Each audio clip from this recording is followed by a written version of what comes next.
เมื่อใดเฮาควรหยุดเทรดเพื่อรักษาขึ้นของเฮาบางคนเนี่ยเทรดติดลบอยู่ละเนาะแต่ว่าบ่ยอมหยุดฉะนั้นในเมื่อที่เฮาบ่หยุดเนี่ยมันจะนำไปสู่การพอร์ตแตกฉะนั้นให้เจ้าฮู้ไว้โลดว่าคันเฮาว่าเจ้าเสีย2ไม้3ไม้ติดแม่นให้เจ้านี่หยุดเทรดเลยเพราะหยังคันเฮาว่าเจ้าบ่หยุดนี่ค่อยเชื่อมั่นว่าต่อไปเนี่ยเจ้าจะเดินไม่ใหญ่ขึ้นหลังจากเจ้าเดินไม่ใหญ่ขึ้นหลังจากนั้นแหละเจ้าจะล้างพอร์ตสุดท้ายเด้ขึ้นของเขาก็บ่เหลือเนาะฉะนั้นให้เจ้าฮู้ไว้โลดว่าเจ้าเทศเสีย3ไม้เนี่ยเจ้าควรหยุดโลดเพื่อรักษาขึ้นของเฮานี่ไว้เอาไว้ไปแก้ในตลาดที่ว่าที่มันโอเคให้เจ้าฮู้โลดว่าในจังหวะตลาดนั้นแม่นเจ้าบ่สามารถวิเคราะห์ตลาดได้แล้วหรือว่าตลาดในช่วงนั้นแม่นเจ้าเจอในตลาดที่มันผันผวนเจ้าบ่สามารถวิเคราะห์ได้ให้เจ้าเอาตัวของเจ้าเนี่ยออกจากตลาดก่อนอย่างต่ำเนี่ยประมาณ30นาทีหรือ1ชั่วโมง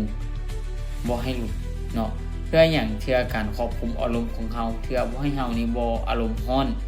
คันถ้าว่าเฮาอารมณ์ร้อนเนี่ยคนเนาะมันมีผลต่อการเทรดนี้หลายผลต่อการอย่างการวิเคราะห์ทางด้านจิตใจในเมื่อที่เฮามีอารมณ์ร้อนอยู่แล้วเนี่ยคนเนาะการวิเคราะห์ตลาดนี่ก็อาจจะวิเคราะห์บ่ได้ฉะนั้นเนี่ยค่อยแนะนำให้เจ้าเนี่ยหยุดเทรดมันจะเป็นการดีหลายก่อนเพื่ออย่างเพื่อรักษาพอร์ตของเฮาให้ยามมีแบบแผนแล้วก็มีวิธีการเนี่ยแบบชัดเจนเลยว่าลบ3ไม้ก็บ่ให้ล้างพอร์ตเนาะลบ3ไม้ก็ให้หยุดก่อนเพื่ออย่างเพื่อรักษาพอร์ตของเฮาค่อยเชื่อมั่นว่าคันถ้าว่าให้เห็นแบบนี้เป็นประจำเนี่ยพอร์ตจะแตกนี่ยากที่สุดเนาะในช่วงตลาดต่อไปเนี่ยเฮาเข้าเนี่ยอาจจะมีกำไรก็เป็นไปได้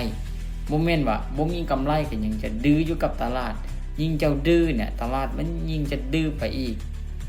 ให้เจ้าฮู้ไว้เลยว่าในการวิเคราะห์ของเจ้าเนี่ยในช่วงนั้นแม่นวิเคราะห์บ่ได้ฉะนั้นควรหยุดตั้งแต่3ไม้แรกเพื่อหยังเพื่อรักษาพอร์ตของเฮานี่ไว้บ่ให้เฮานี่พอร์ตแตกจะเป็นการดีที่สุดเลย